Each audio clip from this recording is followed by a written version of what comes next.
జనసేన నేత మాజీ మంత్రి బాలినేని పీఠాపురం సాక్షిగా వైసీపీ పార్టీపై నిప్పులు చెరిగారు.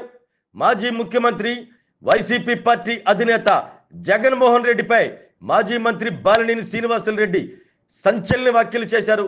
పీఠాపురం వేదికగా జరిగిన జనసేన పార్టీ 12వ ఆవిర్భావ దినోత్సవ వేడుకల్లో బాలినేని మాట్లాడిన మాటలు ఇప్పుడు చర్చాంశనీయంగా మారాయి. మంత్రి పదవిని సైతం వదులుకొని నేను జగన్ వెంట నడిచా, తనను జగన్మోహన్ రెడ్డి అనేక ఇబ్బందులకు గురి చేశారు అంటూ ఆయనపై మండిపడ్డారు. జగన్మోహన్ రెడ్డి వలన తమ కుటుంబం పూర్తిగా నాశనమైందని ఆయన ఆవేదన వ్యక్తం చేశారు. కూటమి ప్రభుత్వం అధికారంలోకి వచ్చిన తర్వాత కార్యకర్తలను అరెస్టు చేస్తున్నారు, కానీ అరెస్టు చేయవలసింది కార్యకర్తలను కాదని కోట్లు దోచుకున్న వైసీపీ నేతలను అని బాలినేని డిమాండ్ చేశారు. పవన్ కళ్యాణ్ ఆదేశిస్తే ప్రకాశం జిల్లాలో జిల్లా పరిషత్ చైర్మన్ పదవితో వైసీపీ పార్టీని భూస్థాపితం చేస్తాను అన్నారు. తాను ఎమ్మెల్యేగా మంత్రిగా పనిచేశానని, తనకు పదవులు అవసరం లేదని, పవన్ కళ్యాణ్ వెంటే జీవితాంతం ఉంటాను అంటూ బాలినేని భావోద్వేగంగా మాట్లాడారు. తనకు పవన్ కళ్యాణ్తో కలిసి సినిమా తీయాలనే కోరిక తప్ప మరే ఇతర ఆలోచనలు లేవని తెలిపారు. మొత్తంగా పీఠాపురం వేదికగా మాజీ మంత్రి బాలినేని శ్రీనివాసులరెడ్డి జగన్మోహన్ రెడ్డిపై వైసీపీ పార్టీ పైన చేసిన సంచలన ఆరోపణలు ఇప్పుడు రాష్ట్ర వ్యాప్తంగా దుమారం రేపుతున్నాయి. అసలు బాలినేని శ్రీనివాసరెడ్డి అనేవాడు వైసీపీ విడిపోయి బయటకు వస్తాడా అనుకొని చాలా మంది మాట్లాడినటువంటి పరిస్థితులు ఉన్నాయి. నాకు క్షమించండి కొద్దిగా, ఎందుకంటే మొదటిసారి కాబట్టి ఒక 5 నిమిషాలు తీసుకుంటాను. దయచేసి మనోహర్ గారు క్షమించాలని కోరుకుంటా ఉన్నా. రాజకీయ భిక్ష పెట్టింది రాజశేఖర రెడ్డి గారు. నాకు రాజశేఖర రెడ్డి గారైనా ఎన్టీ రామారావు అయినా నాకు ఇష్టం. నేను దయచేసి వినాలా, నేను నిజాలు చెప్తాను. పిఠాపురం సాక్షిగా అన్ని నిజాలే చెప్తాను. ఆయన జగన్మోహన్ రెడ్డి గారు పార్టీ పెడితే రాజకీయ భిక్ష పెట్టాడు కాబట్టి నేను మంత్రి పదవి వదులుకొని ఆయన వెంట నడిచాను. నేను 4 సంవత్సరాలు, మనోహర్ గారికి తెలుసు, 4 సంవత్సరాలు మంత్రి ఉంది నాకు. అయినా కానీ నాకు రాజకీయ భిక్ష పెట్టాడు కాబట్టి, మానవత్వం అనేది ఉంది కాబట్టి నేను ఆ రోజు ఆయనకి తలిచాను. కానీ ఏం జరిగింది, నాకు మంత్రి వదిలిపెడితే మంత్రి ఇచ్చి మంత్రి తీసేశాడు. అవన్నీ నేను కూడా బాధపడిన, నేను మంత్రి అనేది ఐ డోంట్ కేర్. ఆ రోజు 4 సంవత్సరాలకే వదిలిపెట్టాను. మన వంశీ గారిని, పోసాని మురళి గారు వాళ్ళని అరెస్ట్ చేస్తే ఈయన పోయి జగన్మోహన్ రెడ్డి గారు పోయి వాళ్ళని పరామర్శిస్తాడు.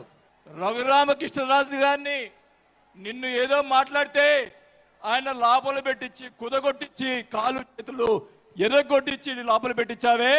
17 సంవత్సరాలు ముఖ్యమంత్రిగా చేసినటువంటి చంద్రబాబు నాయుడు గారి కుటుంబాన్ని, భార్య గురించి మాట్లాడితే వాళ్ళకి బాధ కలగదా అని అడుగుతా ఉన్నా. ఆ రోజే నేను ఖండించాను, నేను అసెంబ్లీలో ఆ రోజే. అలాగే మన నాయకుడు పవన్ కళ్యాణ్ గారు, ఆయన గురించి మాట్లాడావు. పోసాని మురళీకృష్ణ గారు ఆయన కల్లైరు చేస్తుంటే లక్షలాది మంది జన సైనికులు నీకు తుప్పు తుప్పుగా రాలగొట్టేవాళ్ళు. ఆయన మౌనం వహించారు. నేనైతే చెప్తా ఉన్నా, కుటుంబాన్ని అలా మాట్లాడారు కాబట్టి వాళ్ళని 9 నెలలు, ఇంకా 9 నెలల తర్వాత అరెస్ట్ చేశారు. నేనైతే గవర్నమెంట్ ఇచ్చిన మరుసటి రోజే లాఠీతో రాలగొట్టించి లోపల వేయించేవాడిని కూడా ఈ సభకు అర్థం చేసుకుంటా ఉన్నా. చేసినటువంటి దుర్మార్గాలు ఎక్కడ పోవు, దుర్మార్గాలు ఎక్కడ పోవు.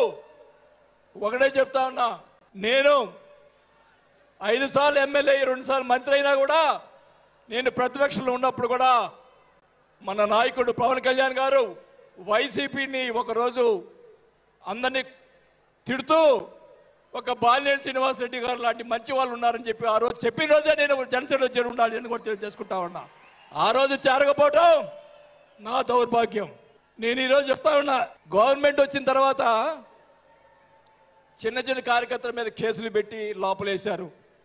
వాళ్ళని కాదండి లోపలేయాల్సింది, కోట్లు సంపాదించున్నారు. వాళ్ళని ఇంకా లోపలేలా, అదే నా బాధ. స్కాములు చేస్తున్నారు, కార్యకర్తలు పట్టించుకోలేదు, కోట్లు సంపాదించి ఈరోజు రకరకాలుగా మాట్లాడుతూ ఉన్నారు. పవన్ కళ్యాణ్ గారి గురించి మొన్న మాట్లాడాడు జగన్మోహన్ రెడ్డి గారు. ఏదో కౌన్సిలర్ అన్నాడు, ఏదో అన్నాడు. అయ్యా జగన్మోహన్ రెడ్డి గారు, మీ నాన్న దయతోటి నువ్వు ముఖ్యమంత్రి అయ్యావు. మీ నాన్న అంత అడ్డు పెట్టుకొని, మా నాయకుడు ఇప్పుడు జనసేన నాయకుడు పవన్ కళ్యాణ్ గారు స్వశక్తితోటి ఈరోజు లక్షలాది మంది అభిమాన పాత్రులు అయ్యాడని గుర్తుపెట్టుకోవాలని కూడా తెలియజేసుకుంటా ఉన్నా. మీ నాయనతోటి వెనక ఒకసారి ముఖ్యమంత్రి అయ్యావు, ఇంకా చూద్దాం. నేను ఒకటి కూడా చెప్తా ఉన్నా, నేను పవన్ కళ్యాణ్ గారిని కలిసినప్పుడు రాశారు చాలా మంది, కొన్ని పత్రికల్లో మీడియా వాళ్ళు రాశారు. ఏం రాశారు? బాలినేని గారు చాణక్యుడు కూటమిని విడగొడతాడని చెప్పి కొన్ని పత్రికలు రాసినాయి. నేను అనుకున్నాను, నా వల్ల పవన్ కళ్యాణ్ గారికి ఏ ఇది రాకూడదు. నా ధ్యేయం, నా కోరికల్లా ఆయన పైకి ఎదగాలని తప్ప వేరే ఉద్దేశం లేదు. నేను ఆయన కలిసినప్పుడు ఒకటే అడిగా, అందరూ అనుకున్నారు ఎమ్మెల్సీ ఇచ్చి మినిస్టర్ ఇస్తారని చెప్పి కొన్ని ఇతర పత్రికలు రాశారు. నేను ఆయన ఏమీ అడగలేదు, ఒకటే అడిగా, సార్ మీతో నాకు సినిమాలు తీయాలని సార్ అని. నా కోరిక అదే సార్. నేను 5 సార్లు ఎమ్మెల్యే అయ్యా, 2 సార్లు మంత్రి అయ్యా, చాలు నాకు. ఇట్లాంటి బూతులు తిట్టే రాజకీయాలు మాకు వద్దు సార్. మీతోటి ప్రయాణం చేస్తా. జనసేనని నా సాయశక్తులా నేను చేయగలని. మా జిల్లాలో 6 నెలల తర్వాత కార్పొరేట్లను చేర్పించాం. మీరు ఛాన్స్ ఇవ్వండి. మా జిల్లాలో జిల్లా పరిషత్తు అన్నీ కూడా జనసేన చేస్తానని కూడా భాగంగా తెలియజేసుకుంటా ఉన్నా. మాకు ఇవ్వండి ఛాన్స్. ఆపద్దు.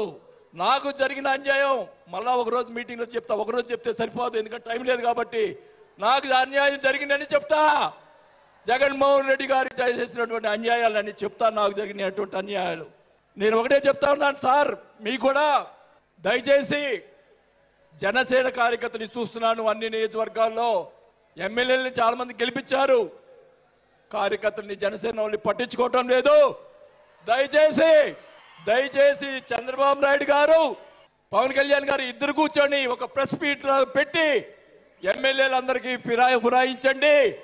జనసేన కార్యకర్తలు కూడా మీరు వాళ్ళకి రావాల్సినటువంటి రేషియో ప్రకారంగా వాళ్ళు కష్టపడి పనిచేశారు. ఇప్పుడు తెలియదు ఆ బాధ. రేపు ఎలక్షన్ తెలుస్తుంది. వాళ్ళు ఖర్చును వాళ్ళు అడుగుతారు రేపు.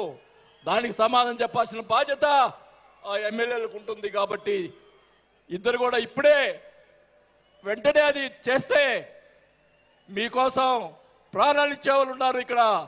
అలాంటి వాళ్ళని మనం కాపాడుకోవాలి. కాబట్టి మీరు అంటే నేను ఇలా మాట్లాడుతున్నానని అనుకోకుండా మన నాయకుడు బాగుండాలని కోరుకోవాలి. అలాగే మీరు కూడా జన సైనికులు కూడా మీరు కూడా మీ పక్కన వాళ్ళని మంచిగా చూడండి. మన పార్టీ పైకి తీసుకొచ్చేదానికి మన నాయకుడు ఇంకా ఎదిగేదాని కోసం ఇంకా కూడగొట్టుకోవాల్సిన బాధ్యత కూడా మీ మీద ఉందని కూడా ఈ సభాముఖంగా తెలియజేసుకుంటా ఉన్నాం. మన నాయకుడు మనల్ని కాపాడుతాడు.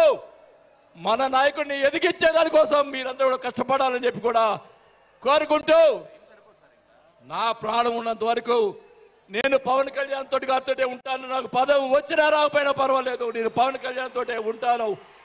నేను రాజకీయంలో నాకు జరిగిన అన్యాయాలు 1 కాదు 2 కాదు. మా నాన్న ఇచ్చిన ఈరోజు ఛాలెంజ్ చేస్తున్నా. పిఠాపురంలో అమ్మవారి సాక్షిగా మా నాన్న ఇచ్చిన ఆస్తిలోనే నేను సగం భాగం పైన నేను అమ్ముకున్నాను ఈ రోజు అని కూడా ఈ సభాముఖంగా తెలియజేసుకుంటా ఉన్నాం. అయినా కానీ నేను లెక్క చేయను. నాకున్నటువంటి ఇది కూడా, నాకున్నటువంటి మా వియ్యంకుడికి నాకున్నటువంటి ఆస్తులు కూడా జగన్మోహన్ రెడ్డి గారు కాజేశాడని కూడా ఈ సభాముఖంగా తెలియజేసుకుంటా ఉన్నా. కాబట్టి అది త్వరగా మీరు చెప్తాను. అవన్నీ కూడా తెలియజేసుకుంటూ, ఈరోజు మీరు నన్ను దయచేసి ఇప్పుడు ఈ మాట్లాడిన దానికి ఇంకా రేపు ఒకటే కౌంటర్లు వస్తాయి నాకు తెలుసు. ఛాలెంజ్ చేస్తున్నా. నేను ఇది కూడా ఛాలెంజ్ చేస్తున్నా. చంద్రబాబు నాయుడు గారు కూడా అడుగుతా ఉన్నా. మొత్తం మొన్న ఉన్నటువంటి ఎమ్మెల్యేలు అందరి మీద ఎంక్వైరీ, నా మీద కూడా సహా ఎంక్వైరీ చేయండి. ఎవరు అన్యాయం చేశారో, ఎవరు తప్పులు చేశారో, ఎవరు కొట్టు సంపాదించారో మొత్తం బయట పెట్టాలని కూడా ఈ సభగా తెలియజేసుకుంటా ఉన్నా. ఈ ఉక్రోషం, ఈ బాధ నాకు తెలుసు, మా కుటుంబానికి తెలుసు. మా కుటుంబం ఎంత ఇబ్బంది పడిందో నాకు తెలుసు. కాబట్టి పవన్ కళ్యాణ్ గారు ఆయన ప్రతిపక్షంలో ఉన్నప్పుడు కూడా బాలినేని లాంటి మంచి వాళ్ళు అని అన్నప్పుడే నాకు ఆ రోజు నేను చేరుండాల్సింది పవన్ కళ్యాణ్ గారిని. కానీ ఈరోజు అది నాకు ఆ రోజు రాత బాగాలేదు కాబట్టి ఈరోజు ఇలా ఉన్నాను. నాకు పోయినా పర్వాలేదు, కానీ నేను ఆయన సేవ చేసుకున్నాను. కానీ నా కోరిక, నాకు రాజకీయ పదవి వచ్చినా కాబట్టి నాకు ఒక కోరిక ఏంటంటే, పవన్ కళ్యాణ్ గారు నాకు మాట ఇచ్చాడు సినిమా తీస్తానని.